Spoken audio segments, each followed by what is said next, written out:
자, 안녕하십니까? 안녕하십니까? 예, 날씨는 너무 좋습니다. 어제는 잘 보내셨습니까? 예? 뭐 받으셨어요?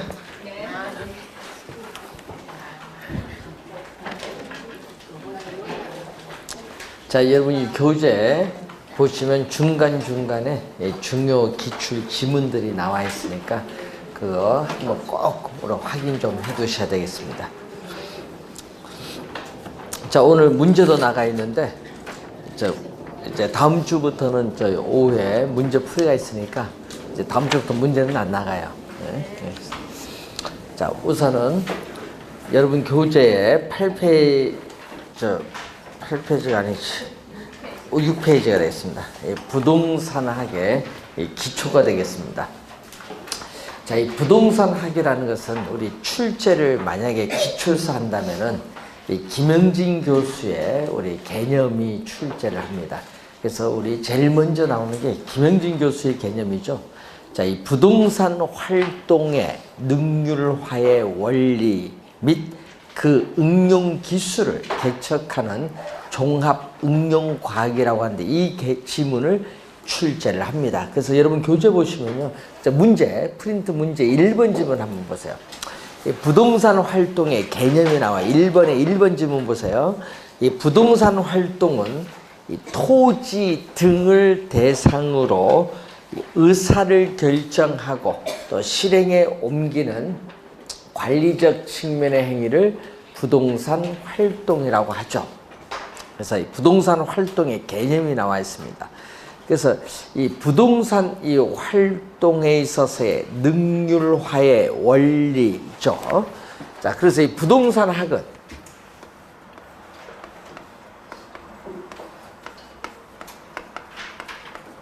자, 이 능률화의 이 원리는 무슨 측면이냐면 이론입니다. 이론. 이 능률화의 원리는 우리가 이론 측면이고 이 능률화의 원리 및 그 응용 기술이죠. 그 응용 기술은 무슨 측면? 요거는 실무. 그래서 이론과 실무 두 가지 측면을 보는 겁니다. 그 응용 기술을 우리가 개척을 해나가는 종합 응용 과학이 바로 부동산학이죠. 시험 문제 만약에 나오면요, 김영진 교수 개념밖에 안 내요. 보면은 자, 그러면 이 부동산학에 있어서의 그러면 학문적 성격을 보면은 우선 김영진 교수의 개념을 우리가 가지고 출제를 한다고 했으니까 아까 종합 응용 과학이에요. 그래서 주변의 여러 과학, 경영학, 경제학, 법학, 건축학 이런 주변의 여러 과학의 연구 결과를 이용을 해야 돼요. 그 이용을 하는 것을 우리는 뭐라고 하냐면은 종합 과학이다. 그래서 부동산학은 우리는 종합 과학으로서의 학문적 성격을 가지고 있다. 우선은. 그리고 또 하나는 뭐냐면은 우주가 어떻게 생성되고 우리가 발전되어 왔느냐 이러한 이 원리를 연구하는 지구과학이나 물리학인 순수과학이 아니에요. 예? 현실의 여러 가지 복잡한 부동산 문제를 해결하기 위한 응용과학이다. 예, 순수과학이 아니라 또 무슨 과학이죠? 응용과학이다. 그래서 아까 우리 김영진 교수는 그래서 부동산학을 뭐라고 하죠? 종합응용과학이라고 하죠. 그래서 시험 지문에 보면요. 만약 김영진 교수가 출제 우리 지문을 하면 요 두 개를 우리가 출제는 반드시 하게 돼 있어요. 종합응용과학이기 때문에. 자, 그리고 또 부동산학의 학문적 성격을 보면은 이 자연적인 형상을 연구하는 자연과학이 아니라 이 부동산과 인간에 있어서의 관계를 나타내는 사회적인 여러 가지 형상을 연구하는 사회과학으로서의 학문적 성격을 가지고 있고 또 이 부동산에 있어서의 우리가 활동을 대상으로 전개 나가는 구체적인 경험과학으로서의 학문적 성격도 가지고 있고 또 여러분이 부동산 활동을 하다 보면 어떤 게 바람직하고 어떤 것은 바람직하지 못하느냐 이런 걸 나타내죠. 우리 판단은 투기는 바람직하지 못하죠. 상식적으로 보면은. 그래서 이러한 바람직한 활동, 바람직스럽지 못한 활동이 무엇인가 이 판단을 여러분에게 해주는 규범 과학으로서의 또 학문적 성격을 가지고 있어요. 자, 그리고 또 김영진 교수는 이 부동산학을 연구하는 접근 방법, 어프로치라고 하거든요. 부동산을 연구하는데 어떤 방법으로 접근해 나갈 것인가. 이것을 우리는 김영진 교수는 뭘로 설명하고 있죠? 종합식이라고 설명해요. 뭐 여러분이 분산식, 뭐 중점식 여러 가지 방법인데 김영진 교수는 그 중에서도 이 종합식 접근 방법이다. 자, 이제 배울 용어 중에 하나가 바로 뭐죠? 이 부동산학을 뭘로 본다? 기술적, 경제적, 법률적. 이게 상당히 중요한데 이 기술적 측면, 경제적 측면, 법률적 측면에 뭘로 이해를 하냐면은 복합 개념으로 이해를 해요. 그래서 여러분이 이 종합식 접근 방법은 부동산학을 이 기술적, 경제적, 법률적 측면에 복합 개념으로 이해를 하고요. 그래서 또 주변의 여러 과학의 연구 결과를 이용을 해서 부동산학 이론 구축에 대비를 하려는 접근 방법이 바로 우리는 종합식 접근 방법이다. 자, 우리 경영학에 또 중요한 50년대의 학자가 있습니다. 이 사이몬이라는 학자가 있어요. 사이몬은 인간에 있어서의 제한된 합리성을 가정을 하거든. 제한된 합리성. 그래서 인간은 합리적인 존재고 또 자기 자신의 이익 또는 이윤의 극대화를 위해서 추구하는 존재로서 뭐 해야 한다? 여러분이 의사결정. 그래서 여러분들이 이 수동식이 아니라 의사결정은 능동적이라는 얘기예요. 얘는 과거는 우리 인간을 기계로 봤거든요. 여러분이 20세기 초에는 기계로 보았는데 그것이 20년대 넘어오면서 인간은 기계가 아니라 뭐다? 우리는 어떻게 돼요? 생각을 하는 감정적인 노동자다. 이런 형상이 나타나면서 의사결정에 이제 초점을 두는 연구 방법이 나와요. 그래서 의사결정에 우리 초점을 둔 접근 방법이 바로 뭐가 된다? 우리는 사이몬에서 나타난 방법이에요. 요것 이외에도 뭐 법, 제도적 접근 방법, 뭐 형상학적 접근 방법, 여러 가지 접근 방법이 있는데, 자, 우선 종합식 접근 방법이 시험 지문에 제일 많이 나오고, 또 의사결정도 우리가 요즘에는 좀 여러분에게 상당히 중요하죠. 투자라든지 금융이라든지 의사결정에 있어서. 그래서 이 두 가지가 지문에 좀 자주 나온다. 이렇게 보시면 되겠습니다. 자, 그리고 거기에 네 번째 보시면은, 자, 요게 처음 개정됐거든요. 10차 개정을 해서 2017년 7월 1일부터 시행을 했는데, 그때 개정이 됐기 때문에 그해 바로 시험에 출제를 했어요. 자, 시험에 출제를 했는데, 자, 이 부동산업을 우리가 분류를, 이제 중간 분류를 할 때 뭘로 분류했죠? 부동산, 우리가 임대 및 공급업, 부동산 관련 서비스업으로 분류를 하는데, 또 이제 요걸 중분류를 이제 또 더 작게 소분류를 했어요. 그럼 부동산, 임대 및 공급업을 다시 둘로 나누죠. 부동산, 임대업, 또 부동산 개발 및 공급업으로 나눠요. 자, 그럼 부동산 관련 서비스업은 부동산 관리업. 그 바뀐 게 그 밑에 바뀌었거든요. 부동산 뭐죠? 중개. 그리고 또 뭐 나왔죠? 자문. 옛날 자문이 없었거든요. 자문 및 감정평가업. 여러분, 자문은 쉽게 얘기하면요, 여러분이 많이 듣는 컨설팅 이렇게 생각하시면 돼요. 그 컨설팅은 번역을 자문으로 한 거예요. 자, 그러면은 이제 부동산 임대업은 뭐가 나오죠? 부동산 임대업은 더 요걸 여러분 우리 시험에 보면요, 소분류해서 그다음 더 세분화시킨 거, 이제 간을 세짜서 세, 또 분류 세, 간을 세짜 써서 더 세분화시켰다. 그래서 부동산 임대업은 주거용 건물 임대업, 비주거용 건물 임대업, 기타가 또 들어가. 기타 부동산 임대업, 이렇게 기타가 하나 들어가거든요. 또 부동산 개발 및 공급업도 주거용 건물 개발 및 공급업, 비주거용 건물 개발 및 공급업, 또 이것도 기타 들어가요. 기타 부동산 개발 및 공급업 여기 들어가는데 문제는요 부동산 관리업을 잘 봐야 돼. 여러분 그때 27회 10회 출제를 했던 부동산 관리업에서 출제했거든요. 이 부동산 관리업에 보면요 뭐가 없다? 기타가 없어. 기타 부동산 관리업 요게 없다는 거예요. 요걸 꼭 명심해. 시험에 나오면요 하여튼 요거 때문에 잘 틀려. 여기 기타가 없어. 부동산 관리업은 주거용 부동산 관리업, 비주거용 부동산 관리업인데 기타는 없다는 거 꼭 명심해야 돼. 그럼 주거용 부동산 하면 많죠. 연립주택, 아파트, 다세대 다 주거용 건물 아니에요? 비주거용 건물은 상가, 뭐 공장 뭐 이런 건 비주거용이고. 예. 그래서 말을 좀 바꿔도 틀리지 않도록 하시고. 자, 그리고 부동산 관련 우리가 그 서비스업에서 완전 세분화시킨 게 있죠. 부동산 중개 및 대리업. 그리고 부동산 투자 자문업은 부동산 컨설팅업이라는 의미예요. 투자 자문업. 그리고 부동산 감정평가업으로 나누죠. 맨 마지막이 바뀐 거예요. 14 개정에서 더 세분화시켰다는 얘기입니다.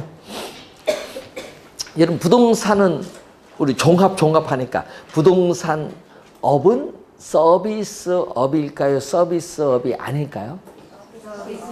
서비스잖아요. 여러분 서비스를 제공해서 수수료를 받는 업이에요. 서비스업인데 이 부동산 서비스업인데 무슨 종합 서비스라는 용어를 많이 하거든요. 종합 서비스.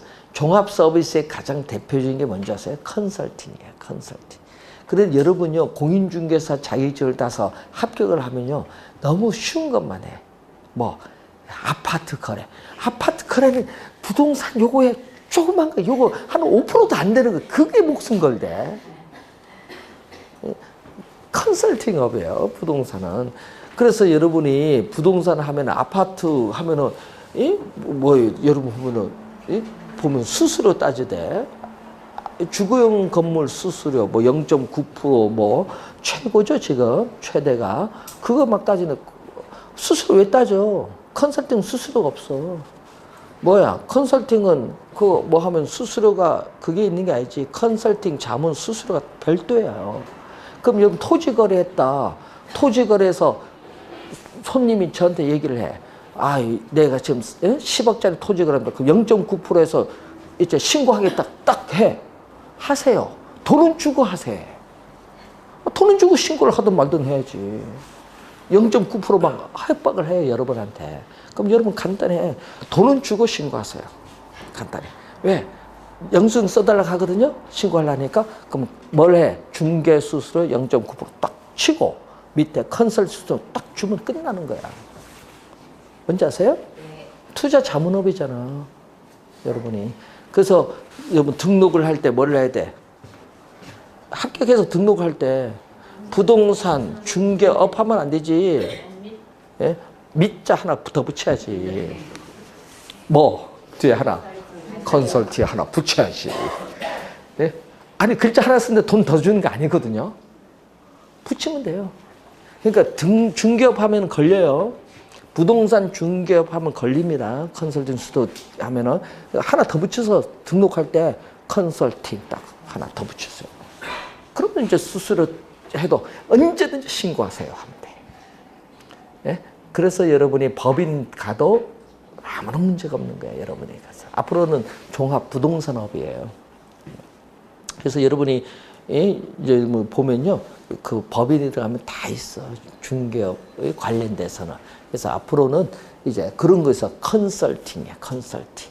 그래서 컨설팅을 하려면은 전문가들이 모여야 된다는 거예요. 자, 그래서 아파트만 하지 마세요. 자, 그리고 또 거기 보시면은 이제 거기 보시면은 부동산 활동의 속성이 나오죠. 자, 여러 가지 속성이 나오는데 우선은 부동산 활동을 위한 체계화된 지식의 원리라는 측면에서는 뭐를? 과학성. 과학성은 이론적 측면이에요. 그리고 이 체계화된 지식의 원리를 실무에 적용하는 과정에서 그 숙련된 기술 있죠? 기교의 관점에서는 뭐다? 기술성이 인정이 돼요. 그래서 과학성, 기술성 둘 다 중요시되는 양면성을 가지고 있다. 또 부동산은 사적 재화입니다. 공적 재화가 아니에요. 부동산은 사적 재화이기 때문에 개인의 이익, 사익은 최대한 보호가 되어야 돼요. 그렇지만은 부증성의 특성에 따라 토지는 유한하기 때문에 대다수의 사람의 그 용도상 공공복리적 관점에서 사회성, 공공성이 우리는 강조될 수밖에 없다. 사회성, 공공성을 공익성이라고도 합니다. 그래서 문제는 이 공익을 해치지 않는 범위 내에서 개인의 이익, 사익은 최대한 보호가 되어야 됩니다. 그래서 사익과 공익은 서로 뭐가? 조화를 이루어야 된다. 어느 한쪽을 강조하는 개념이 아니죠. 그래서 이 프린트 1번 지문의 정답은 5번인데 이 부동산 활동은 수익성보다 공익성을 중시한다 하면 안 돼요. 뭘 조화를 이루어야지. 공익을 해치지 않는 범위 내에서 사익은 최대한 보호가 되어야 된다라는 개념이죠. 조화를 이루어야 된다. 그래서 5번이 틀린 지문입니다. 뭐 이런 거 뭐 상식적으로 한번 보시고 또 부동산 활동을 여러분 할 때는 뭐를 가지고 있어야 돼? 전문성을 가지고 있어야 된다.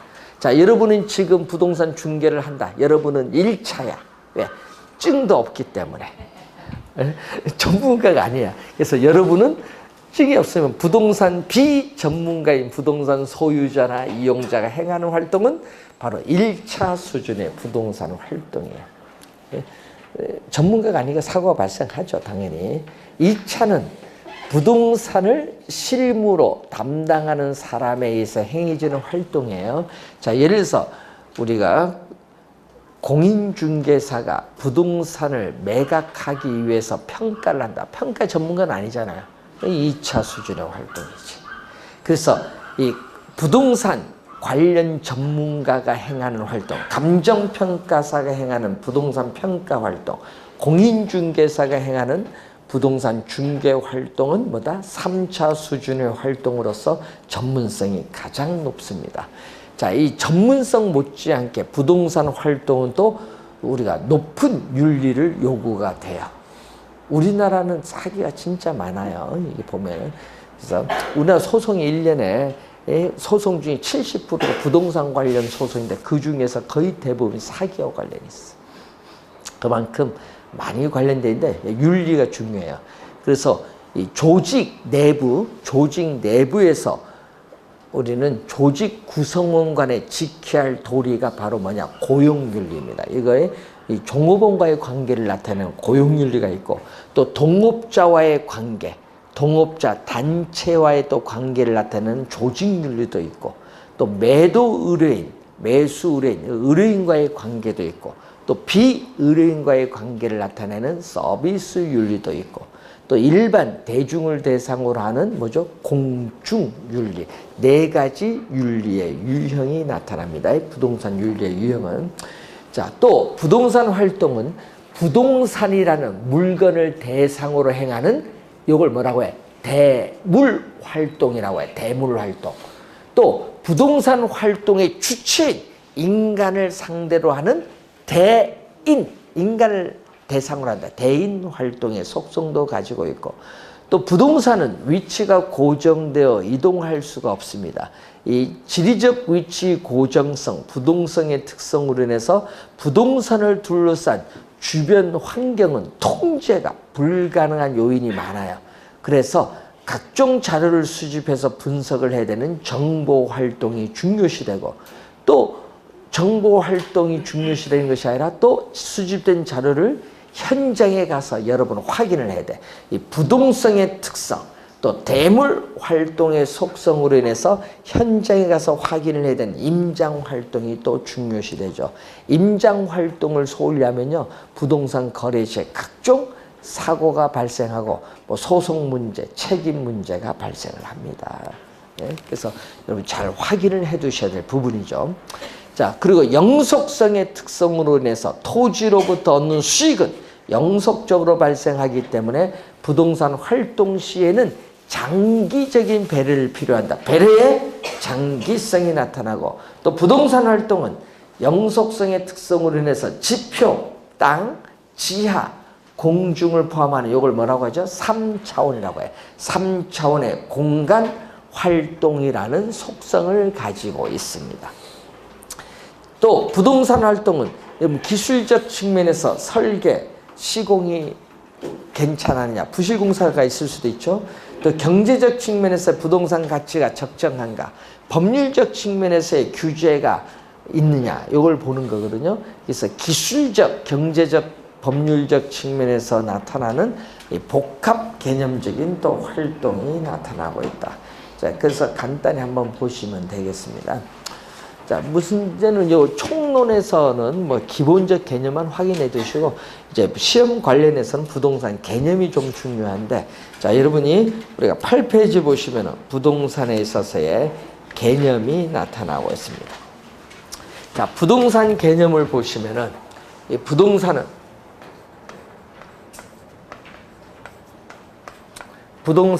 크게 뭘로 나타나죠? 거기 보니까 형태가 있고, 또 무형하면 형태가 없다, 없을 무잖아요.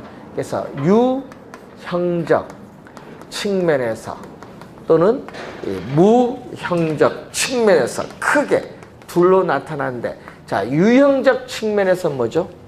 유형적 측면에서는요, 토지의 이용 기법을 보는 거거든요. 뭐 집안의 상태, 지질이 어떠한가, 설계 시공, 뭐 이런 걸 보는 거죠. 그래서 이런 측면에서 바라본 개념을 우리는 기술적 또는 물리적이라고도 하는데, 이 기술적 측면에서 바라보는 부동산의 개념이에요. 또 시장에서 가격은 어떻게 결정되고 변화하느냐, 가격 관계를 다루는 이것을 경제적 측면에서 바라보는 부동산의 개념. 또 우리는 부동산은 또 법률적 측면에서 바라볼 때 뭐죠? 공법적 측면에서 뭐를 보죠?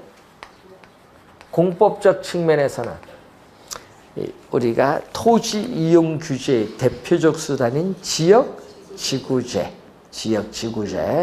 그리고 또 뭐가 있어요? 지역지구제만 있는 게 아니잖아요. 사법적 측면에서 소유권 관계를 다루는 또 민법, 이런 걸 보는, 또 이런 건 법률적 측면에서 바라보는 개념이죠. 그래서 이 부동산 학은 이 기술적, 경제적, 법률적 측면에서 뭘로 본다? 복합 개념으로 본다. 그래서 이 복합 개념의 부동산. 자, 그래서 이 복합 개념 나오면, 이 지문만 떴다 하면은 뭐가 나와야 돼? 기술적, 경제적, 법률적이 나오면 돼. 기술적, 경제적, 법률적 지문에 뜨면은 복합 개념이야. 이 부동산 학적인 개념입니다. 부동산 학 지금 배우는 개념이 바로 복합 개념의 부동산인데, 이 복합 개념의 부동산과 다른 용어가 있어요. 그 용어가 바로 뭐죠? 복합 개념의 부동산과 다른 용어는 복합 부동산이다. 개념이 다른 용어예요. 같은 용어가 아니다. 그래서 이 토지와 뭐가 붙는다? 정착물. 정착물, 뭐 대표적인 게 뭐가 있다? 건물이나 임목인데, 자, 이 토지와 토지 위에, 이렇게 토지 위에 독립된 거래의 객체인 정착물, 예를 들면은 건물이라든지 임목이죠. 건물이 이게 결합이 돼. 여러분, 건물을 있으면 철거하지 않는 한 서로 뗄래야 뗄 수 없어. 그래서 부부의 혼인 관계처럼 서로 뗄래야 뗄 수 없는 관계예요. 그래서 뭐가 된다? 토지와 건물이 뭐 상태? 이 결합.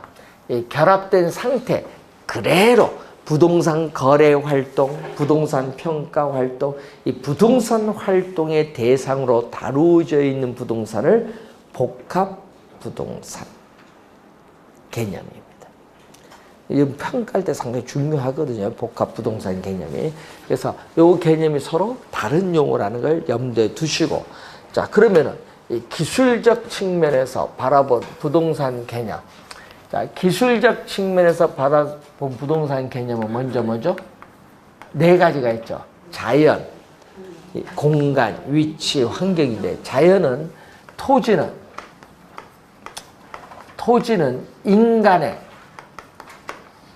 토지는 인간의 노동이라는 힘이 작용함이 없이 자연적으로 주어져 있는 물건, 그래서 자연물이라고 해. 근데 문제는 토지는 여러분이 생산 안 했어요? 생산 안 했는데 가치가 있어요, 없어요?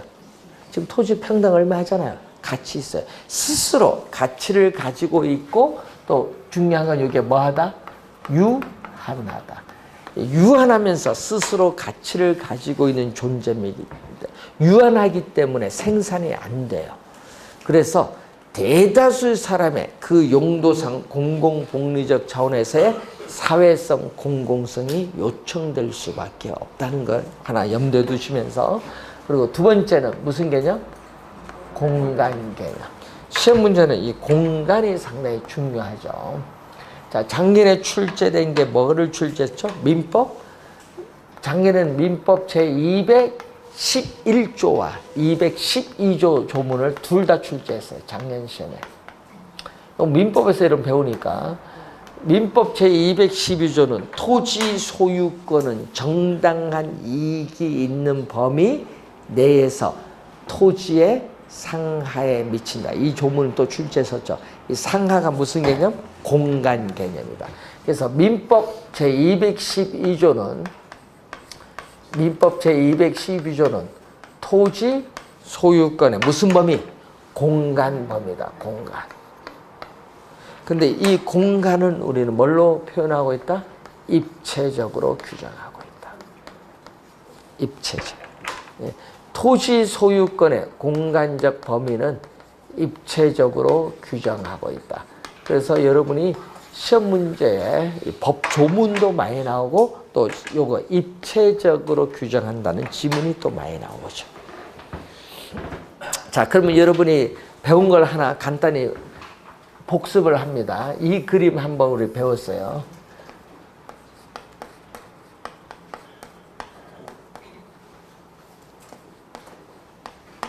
자, 지구의 중심이잖아요.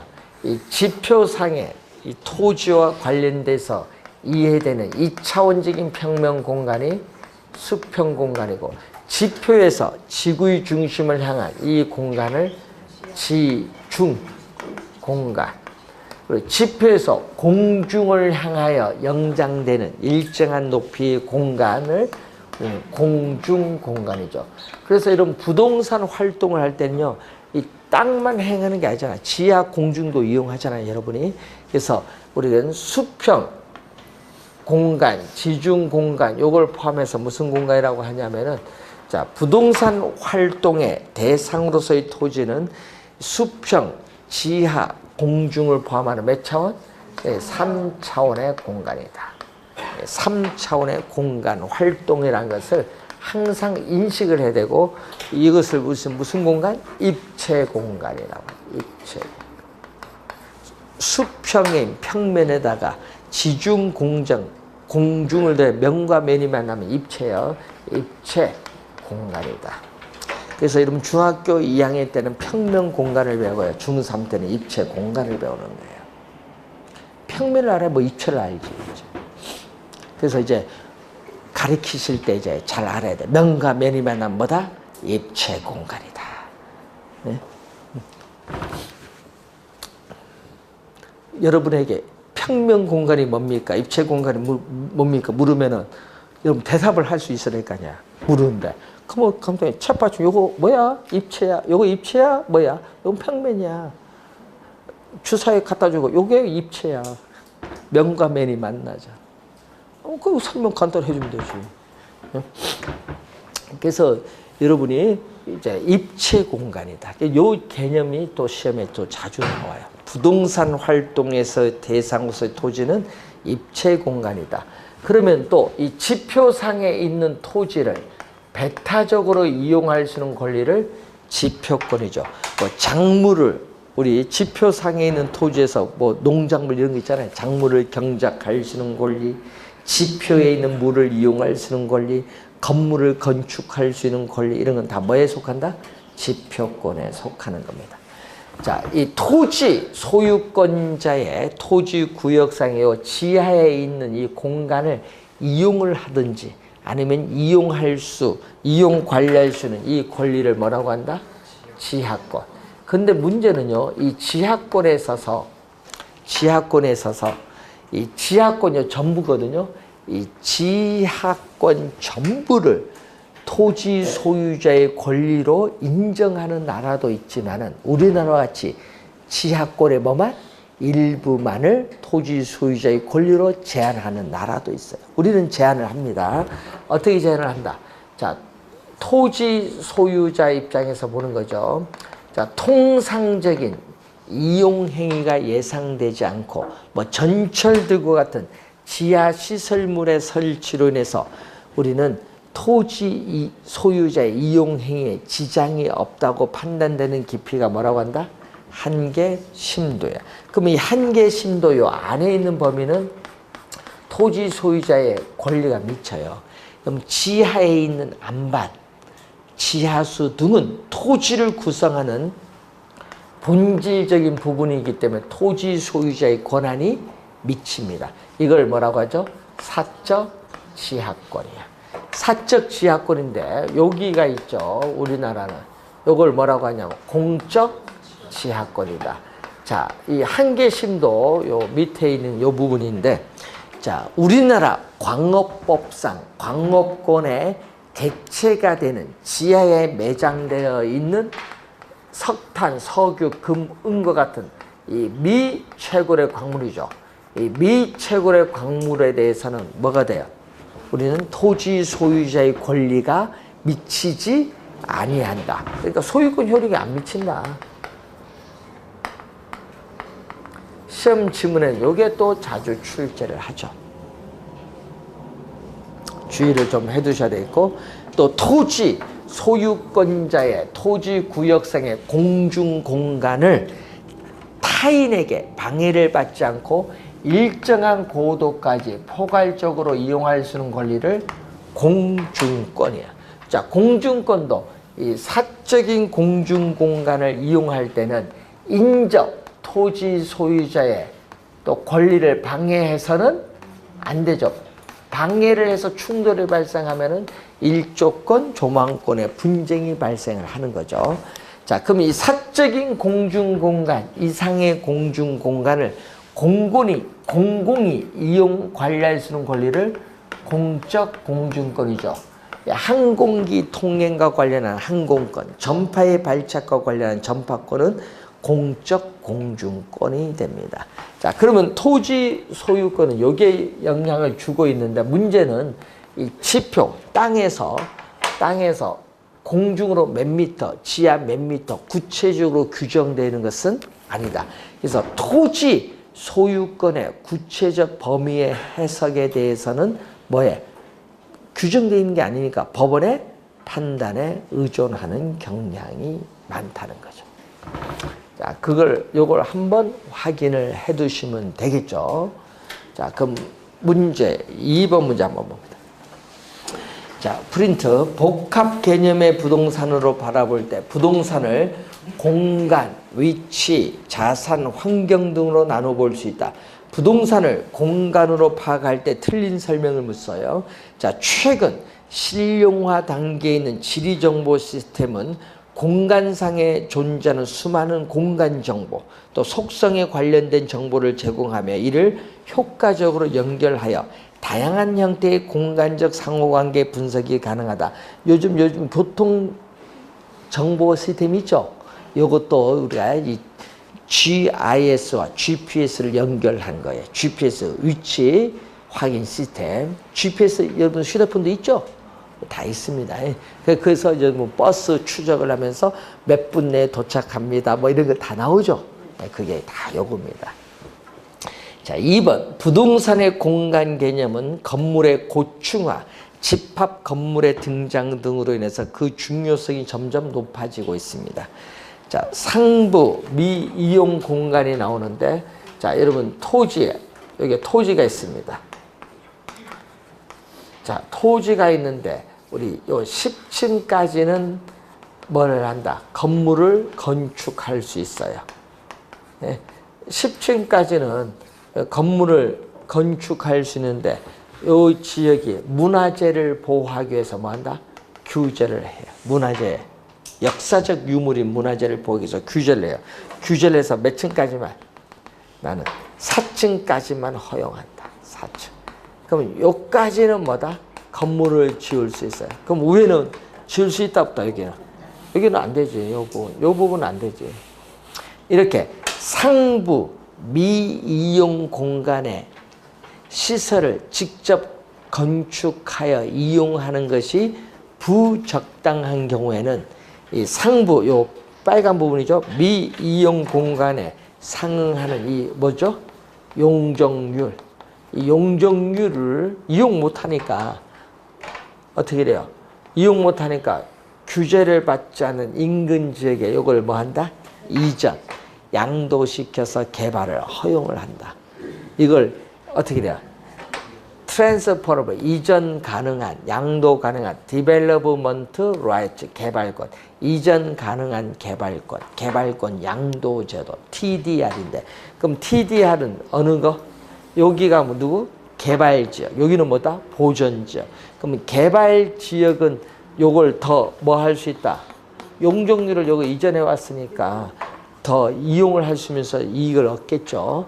그래서 누구 개발 지역의 토지 소유자인 사적 주체가 이 손실을 보는 보전 지역 토지 소유자에게 보상을 해주는 거예요. 공적 주체가 아니라 개발 지역의 토지 소유자인 사적 주체한 손실 보상입니다. 3번 정답.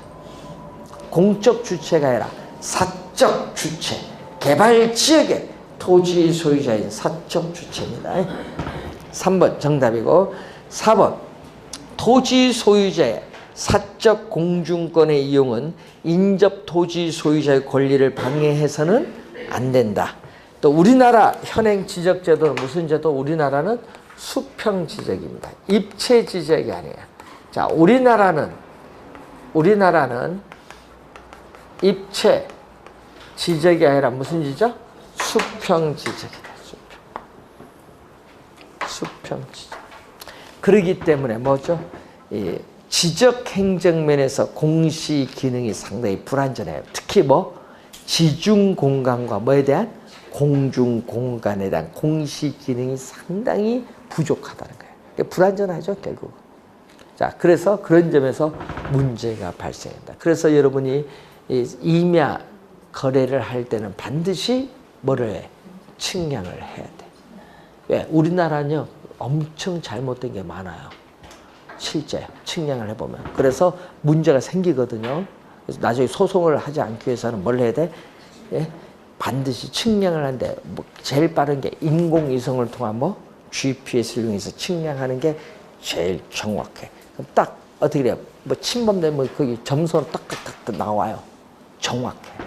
그래서 그걸 근거로 소송을 합니다. 요즘 다. 예? 옛날 거는요 믿지를 못해. 평면으로 한 거는. 그래서 항상 요즘에 요런 문제가 있어요. 우리나라는. 요거 하려니까 돈 많이 들죠. 입체로 하려면. 다 고쳐야 될 거 아니에요. 전국에 있는 토지를. 쉬운 게 아닙니다.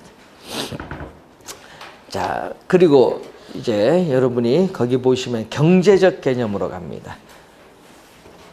자, 여기 자연도 있지만 또 뭐가 있다?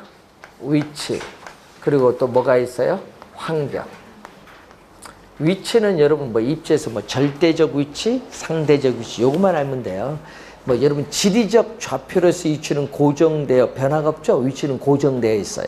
이걸 절대적 위치고 그러면 위치는 고정되어 있을지라도 그 주변의 토지 이용 상황에 따라 토지 가치는 어떻게 돼? 오를 수도 있고 내릴 수도 있어요. 달라질 수 있거든요. 가변적이에요. 여기 상대적 경제적 위치. 그래서 여러분이 우리 쉽게 토지 이용할 때는 절대적 위치보다 뭐를? 상대적, 경제적 위치를 더 중시하는 겁니다. 자, 이것은 나중에 또 입지이론 가면 또 한번 나오는 용어입니다. 자, 경제적 개념은 부동산, 토지, 건물은 무슨 자산? 실물 자산. 인플레이션이 발생하면은 실물 자산인 부동산 가격은 뭐죠? 오르고 화폐 가치는 하락을 해요. 그럼 인플레이션이 발생을 했을 때는 실물 자산인 부동산을 보유하는 것이 어떻게 돼요? 우리는 유리하죠. 이걸 인플레이션을 방어할 수 있다. 즉 인플레이션 해지의 기능을 가지고 있고, 또 재산 증식의 수단으로 보는 자본, 또 기업의 공장 부지로서 제공되는 뭐죠? 생산 요소 또는 생산재, 또 인간의 최종 생활의 편의를 위해서 제공하는 용인 에버랜드라든지, 또는 콘도미니엄 부지로 제공한다든지, 주차장 용도로 제공되는 뭐죠? 소비재. 이 소비재 자체가 하나의 뭐다? 상품. 그래서 이런 형태로 보는 거죠. 근데 문제는요, 27회 시험에 이렇게 나왔거든요. 27회 시험에 기술적 개념의 부동산은 예를 들어서 자연, 공간, 자산, 생산 요소 등이 있다? 틀렸죠? 예? 자산 생산 중에 뭐다? 경제적 개념. 그 어디 소속됐는지는 알아야 돼. 그 기술적 개념 4개.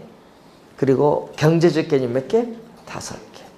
이제 여러분이 요걸 어디 소속됐는지도 가끔 시험 지문에 떠요. 그거 좀 알아두시고, 그리고 올해 시험에 중요한 게 바로 뭐냐?